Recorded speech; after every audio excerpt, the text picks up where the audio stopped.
Jambo na karibu katika taarifa yetu ya habari ambapo tunakuletea kwa kina matukio muhimu yaliyojiri katika eneo la mashariki mwa Jamhuri ya Kidemokrasia ya Kongo.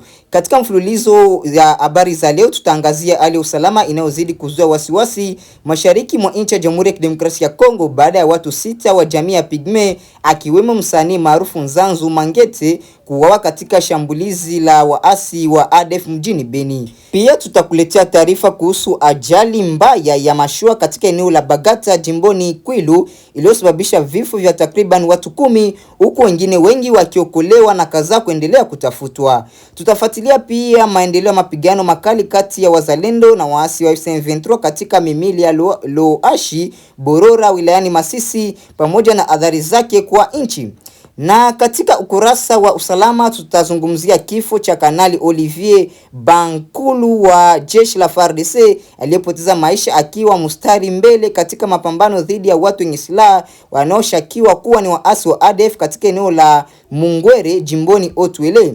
Hizi ni baadhi ya habari ambazo tutakuandalia siku ya leo. Endelea kuwa nasi mpaka mwisho na pia vile tutakuunga na habari za kimataifa. Karibu. Jeshi ya Jamhuri ya Kidemokrasia ya Kongo FARDC limepoteza mmoja wa maafisa wake wa ngazi za juu baada ya Kanali Olivier Bankulu kuuawa katika mapigano yaliyoripotiwa kutokea wiki iliyopita katika jimbo la Otwele kaskazini mashariki mwa nchi ya Jamhuri ya Kidemokrasia ya Kongo. Kwa mujibu wa chanzo cha habari kilichozungumza na vyombo vya habari vya ndani, Kanali Bankulu aliuawa siku ya Jumatano wakati wa operesheni za kijeshi katika eneo la Wata kwenye mimili ya Mungwere. Taarifa zinaeleza kuwa mapigano hayo yalihusisha wanajeshi wa FARDC na watu wenye silaha wanaoshukiwa kuwa ni waasi wa ADF ambao limekuwa likihusishwa na mashambulizi kadhaa dhidi ya raia na vikosi vya usalama mashariki mwa nchi ya Jamhuri ya Kidemokrasia ya Kongo. Kifo cha afisa huyo kinatajwa kuwa pigo kubwa kwa jeshi la taifa FARDC hasa katika kipindi hichi ambacho operesheni za kijeshi zinaendelea dhidi ya makundi mbalimbali yenye silaha yanayohatarisha usalama wa wananchi katika maeneo ya Ituri na Otwele na mashariki mwa Jamhuri ya Kidemokrasia ya Kongo kwa ujumla. Eneo la Mungwere limekuwa miongoni mwa maeneo yanayoshuhudia shughuli za makundi yenye silaha, hali inayowalazimu vikosi vya FARDC kuendelea na operation za kuwasaka wapiganaji au. Mapigano ya mara kwa mara katika maeneo yamesababisha changamoto kubwa za kiusalama na kibinadamu huku wananchi wengi wakilazimika kukimbia makazi yao kutokana na hofu ya mashambulizi. Hadi sasa mamlaka za kijeshi hazijatoa taarifa rasmi kuhusu mazingira kamili ya kifo cha Kanali Olivier Bankulu wala idadi ya majeruhi waliopatikana katika mapigano hayo. Hata hivyo, vyanzo vya usalama vinaeleza kuwa mapigano yalikuwa makali yakiendelea kwa muda kabla ya vikosi vya serikali kuendelea na operation zake katika eneo hilo. Wananchi wa Wata na maeneo ya jirani wamepokea kwa masikitiko taarifa hiyo, huku wengi wakitoa heshima kwa afisa huyo aliyekuwa mstari mbele katika juhudi za kupambana na makundi ya waasi. Wachambuzi wa masuala ya usalama wanaamini kuwa tukio hili linaonyesha ugumu wa vita vinavyoendelea katika eneo la mashariki mwa Jamhuri ya Kidemokrasia ya Kongo ambako vikosi vya serikali vinaendelea kukabiliana na makundi mbalimbali ya waasi na wanamgambo. Wakati huo operesheni za kijeshi zinaendelea katika mimili ya Mungwere huku mamlaka zikiahidi kuendelea na mapambano dhidi ya makundi yenye silaha kwa lengo la kurejesha amani na usalama kwa wananchi wa eneo hilo. Mapigano mapya yameripotiwa kuzuka katika wilaya ya Masisi mkoani Kivu Kaskazini mashariki mwa Jamhuri ya Kidemokrasia ya Kongo kati ya wapiganaji wa wazalendo na waasi wa M23 katika mimili ya Loashi Borora. Kwa mujibu wa taarifa kutoka vyanzo vya ndani, mapigano hayo yalianza baada ya pande hizo mbili kukutana katika maeneo ya kimkakati yanayounganisha vijiji kadhaa vya eneo hilo. Mashambulizi na mashambuliano ya kutumia silaha nzito nyepesi ilisikika kwa saa kadhaa, hali iliyosababisha taharuki kubwa miongoni mwa wananchi. Wakazi wa maeneo yaliyo karibu na uwanja wa mapambano walikuwa wameanza kukimbia makazi yao wakihofia usalama wao. Baadhi ya familia zilielekea katika vijiji jirani huku wengine wakitafuta hifadhi katika maeneo yanayoonekana kuwa salama zaidi. Vyanzo vya kiraia vinaeleza kuwa harakati za uchumi na usafiri zimesimama kwa muda kutokana na hali hiyo ya kutokuwa na uhakika wa usalama. Eneo la Loashi Borora imekuwa ikitajwa kuwa na umuhimu wa kijeshi kutokana na nafasi yake katika mtandao wa barabara zinazounganisha maeneo mbalimbali ya Masisi. Hali hiyo imekuwa ikifanya eneo hilo kikuwa kitovu cha mapambano mara kwa mara kati ya makundi yanayopigana. Hadi sasa hakuna taarifa rasmi iliyotolewa au iliyothibitisha idadi ya waliouawa au kujeruhiwa katika mapigano hayo. Hata hivyo, mashirika ya kiraia yanaendelea kufuatilia hali ya usalama na kutoa tahadhari kwa wananchi kuendelea kuwa waangalifu katika operation za kijeshi zinazoendelea katika eneo hilo. Mapigano haya yanaongeza wasiwasi kuhusu hali ya usalama katika wilaya Masisi ambao kwa miezi kadhaa imekuwa ikishuhudia migogoro ya mara kwa mara kati ya makundi yenye silaha. Wananchi wengi wanaendelea kutoa wito kwa pande zote zinazohusika kutafuta njia za amani ili kuzuia kuongezeka kwa mateso ya raia wasiokuwa na hatia. Wakati huo, mamlaka za eneo hilo pamoja na wadau wa kibinadamu wanaendelea kufuatilia maendeleo ya hali hiyo, huku juhudi zikifanyika kuhakikisha misaada inawafikia wale ambao wameathiriwa na mapigano hayo. Kutokana na hali inayoendelea, wakazi wa Masisi wanabaki katika hali ya tahadhari wakisubiri kurejea kwa utulivu na usalama katika eneo lao. Huzuni imetanda katika eneo la Bagata lililoko katika jimbo la Kwilu nchini Jamhuri ya Kidemokrasia ya Kongo baada ya ajali mbaya ya mashua kusababisha vifo vya takriban watu 10 huku karibu na 50 wakiokolewa na wengine kadhaa kuripotiwa kupotea. Kwa mujibu wa taarifa za awali kutoka kwa mamlaka za eneo hilo, mashua hiyo ilikuwa ikisafirisha abiria na mzigo katika mto unaopita katika eneo la Bagata wakati ilipopata ajali katika mazingira ambayo bado yanaendelea kuchunguzwa. Mashahidi wanasema kuwa mashua hiyo ilizama ghafla na kufanya abiria wengi kujikuta katika hatari kubwa ndani ya maji. Vikosi vya uokoaji pamoja na wananchi wa eneo hilo waliendesha operation ya haraka ya kutafuta manusura. Hadi sasa karibu watu 50 wameokolewa wakiwa hai, huku baadhi yao wakipelekwa katika vituo vya afya kwa ajili ya matibabu kutokana na majeraha na uchovu walioupata baada ya kukaa majini kwa muda mrefu. Hata hivyo, juhudi za utafutaji bado zinaendelea kutokana na taarifa kwamba watu wengine kadhaa hawajulikani walipo.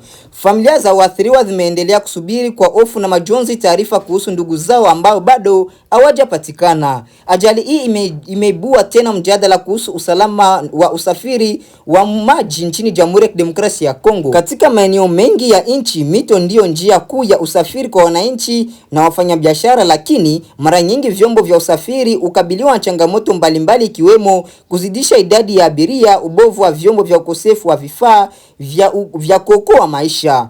Mamlaka za eneo la Kwilu zimeeleza masikitiko yao kufuatia tukio hilo na kuahidi kufanya uchunguzi wa kina ili kubaini chanzo halisi cha ajali hiyo. Aidha, imewahimiza wasafirishaji na abiria kuheshimu sheria za usalama ili kupunguza hatari ya matukio kama hayo yasijirudie. Wakati operation ya kuwatafuta zikiendelea, wananchi wa Bagata wanaungana katika maombolezo ya pamoja kwa ajili ya waliofariki na kutoa pole kwa familia zinazoathiriwa na janga hili. Tukio hili linaendelea kuwa kumbusho la muhimu kwa kuimarisha usalama katika sekta ya usafiri wa majini nchini Jamhuri ya Kidemokrasia ya Kongo. Baada ya kuzoea taarifa zetu mbalimbali kutoka mashariki au nchi nzima ya Jamhuri ya Kidemokrasia ya Kongo, mpendwa msikilizaji na mtazamaji, acha basi nikuunge moja kwa moja na habari zetu za kimataifa. Karibu. Tuanzie nchini Kenya ambapo wanafunzi 8 wa shule ya upili ya wasichana ya Utumishi Academy wanazuiliwa na polisi kuhusiana na mkasa wa moto wa bweni ambao ulisababisha vifo vya wanafunzi 16 usiku wa kuamkia jana. Waziri wa elimu nchini Kenya Dr. Julius Ogamba amesema kwamba uchunguzi wa awali unaashiria kwamba moto huo uliwashwa kimakusudi. Wanafunzi 7 bado wanaendelea kutibiwa huku wenzao wengine wakiruhusiwa kwenda nyumbani. Aidha, miili ya wanafunzi waliofariki itafanyiwa ukaguzi wa vinasaba yani DNA kabla ya familia za waathiriwa kuipokea miili hiyo kwa ajili ya mazishi.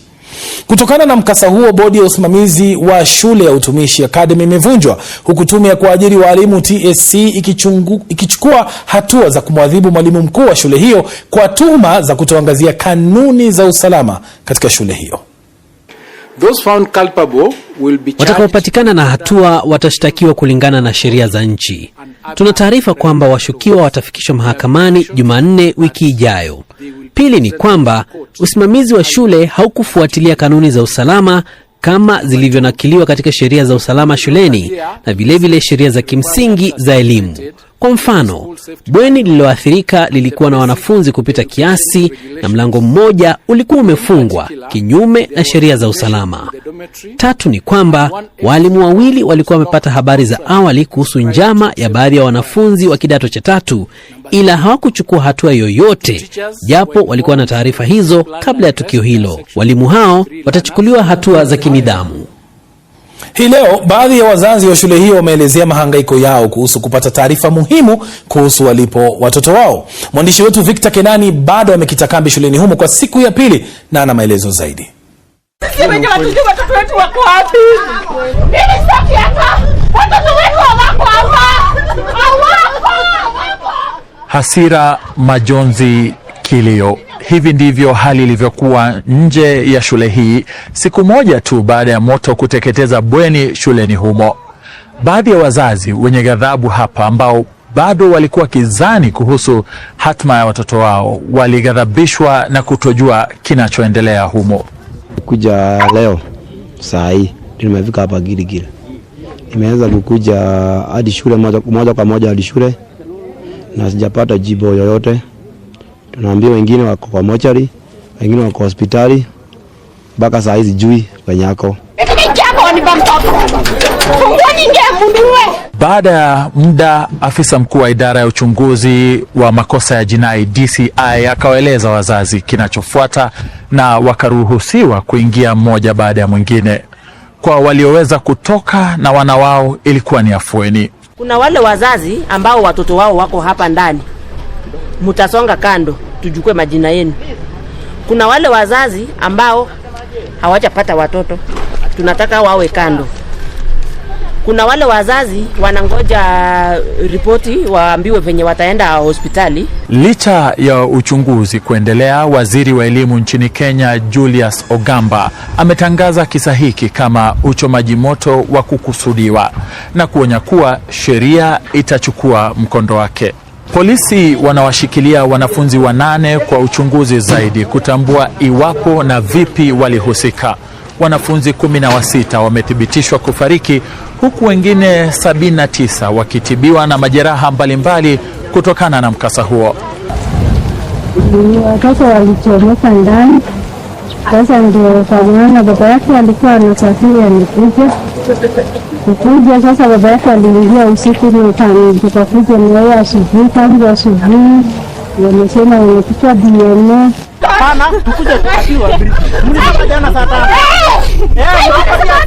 Serikali imesema itaanza kufanya uchunguzi wa vinasaba yani DNA kubaini miili ya waliofariki. Victor Kenani, Dira ya Dunia, BBC. Tuelekee nchini Kenya sasa, ambapo mahakama nchini humo imesimamisha mipango ya kuweka kituo cha karantini cha Ebola nchini humo ili kuwasaidia raia wa Marekani walioambukizwa ugonjwa huo. Ripoti zinasema kwamba kituo hicho cha vitanda 50 kilitarajiwa kuanza kufanya kazi leo Ijumaa katika eneo la Laikipia, takriban kilomita 200 kutoka jiji kuu Nairobi. Shirika la haki za kibinadamu la Katiba Institute liliwasilisha kesi mahakamani likisema kuwa mpango huo unahatarisha maisha ya umma. Kituo hicho ambacho ni cha kuwaweka karantini raia wa Marekani wanaotoka DRC na Uganda kimezua mjadala mkubwa miongoni mwa raia wa Kenya na madaktari. Wakati huo huo, waziri wa mambo ya nje wa Kenya Musalia Mudavadi ametetea hatua hiyo ya kuwa na karantini akisema kuwa ni mchango wa Kenya kwa jumuiya ya kimataifa. Forget about the misleading impression. Msahau kuhusu dhana potofu kwamba vituo aina hii ni vya kuatibu tu raia wa kigeni. La, Kenya itaweka vituo kama 16 kama hivyo kwa sababu hatujui, tunajitayarisha. Hatuwezi kuwa wajinga kuleta ugonjwa wa Ebola na kuwapa wananchi. La, tunachukua tahadhari. We are actually being proactive. Hata hivyo, chama cha madaktari nchini Kenya kimekosoa vikali uwepo wa kituo hicho na kusema kuwa Kenya haina uwezo wa kushughulikia wagonjwa wa Ebola iwapo kutakuwa na maambukizi. Katibu mkuu wa chama hicho Davji Bimji Atela awali amezungumza na mwanahabari mwenza Agnes Penda kuhusu hali hiyo. Tupingi kukuwepo na mahali za kufanya matibabu ya wagonjwa wa Ebola nchini, kwa maana kuwepo kwa karantini tofauti nchini ni muhimu. Lakini tunachopinga ni ile karantini ambayo wanatengenezwa katika kaunti ya Laikipia aswa tu kwa wa Amerikani. Kwa maana ni isolation ambayo inawekwa pale Laikipia, na iko na nia ya kuwa itachukua wale wagonjwa ambao wamekuwa wako na Ebola pale Kongo ama Uganda na kuletwa nchini. Kwa hivyo ni ile hali government yenyewe tu inashirikia ku import ama kuleta ile ugonjwa nchini na ambapo hatuna hapa katika nchini. Je, daktari, unaona Kenya imefanya hatua zote za kudhibiti Ebola iwapo itaingia nchini Kenya ambazo tutasema kwamba zitasaidia tukisema tunakubali hii karantini kuingia Kenya? Tukiangalia serikali imelegea sana katika ile uhamasisho ama kuelimisha jamii kuhusu mambo ya Ebola. Tunaona ile hiyo mazungumzo na pia elimu kuelimisha watu kuhusu Ebola. Hiyo kitu cha kwanza. Kitu cha pili kuwa ni katika ikiwepo kutakuwa na ile ripoti ya mtu kupata ugonjwa wa Ebola, kitu cha kwanza ni lazima kuwepo na ile mpangilio wa ile quarantine ya Wakenya na kuhakikisha kuwa mtu ambaye anatibiwa jinsi inavyofaa. Tunapoangalia nchini kuna ile ukosefu wa huduma wa afya katika ile karibu takriban 1,100 laki moja ya wafanyikazi wa afya hawajaandikishwa kazini. Kwa hivyo kuna ile shortage. Hospitali ambao tuko nazo, watu wakienda hospitali hawapati matibabu kwa sababu hakuna madaktari, hakuna wahudumu wa afya, hakuna nurses, wauguzi. Kwa hivyo inafaa hata kabla wafikirie mambo ya kuleta ugonjwa nchini jinsi wanavyofanya, kulikuwa na madaktari wameandikishwa kazi, nurses wameandikishwa kazi, hospitali zipo na madawa, hospitali zipo na zile vifaa vya intensive care unit, ambapo ikiwepo kunao wale wagonjwa ambao wanahitaji hizi matibabu wanazitibiwa. Mmezungumza na serikali kuhusu hili, haya yote ambayo mnazungumzia sasa, na wamesemaje? Wajua serikali haikutu consult katika haya mambo. Walikuwa wanafanya katika ile tunasema ni secrecy, top secrecy. Ambapo Amerikani walizungumza wakisema kuwa hawatakubali virusi yote ya ama mtu yote ambaye ana virusi vya Ebola kufika nchi yao. Wamekubaliana na Kenya na serikali ya Kenya quarantine itaweka Kenya kushughulikia Wanamerikani.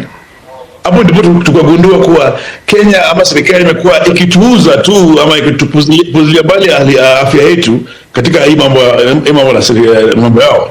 Serikali haijatuonyesha kwa kinagaubaga kuwa hii ndio mpangilio ambao tuko nao.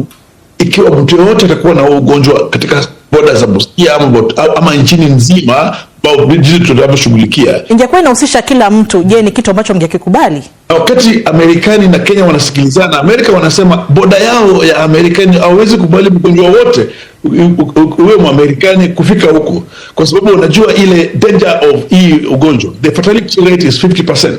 Kwanza tunasema kuwa ukweli kama Amerikani na Kenya wako na ujuzi na wako na intention ya kusaidia mambo ya Ebola containment, wangeanza kuhakikisha kuwa kuna containment Kongo, wangeanza kusaidia huko mahali hipo na kuhakikisha kuwa hakuna more spread. Lakini hii mambo ya kuleta ile ugonjwa ambao wanahakikisha iko na kuileta nchini inaonyesha kuwa kunikuhadharisha wananchi, ambapo Amerika hawadharishi watu wao.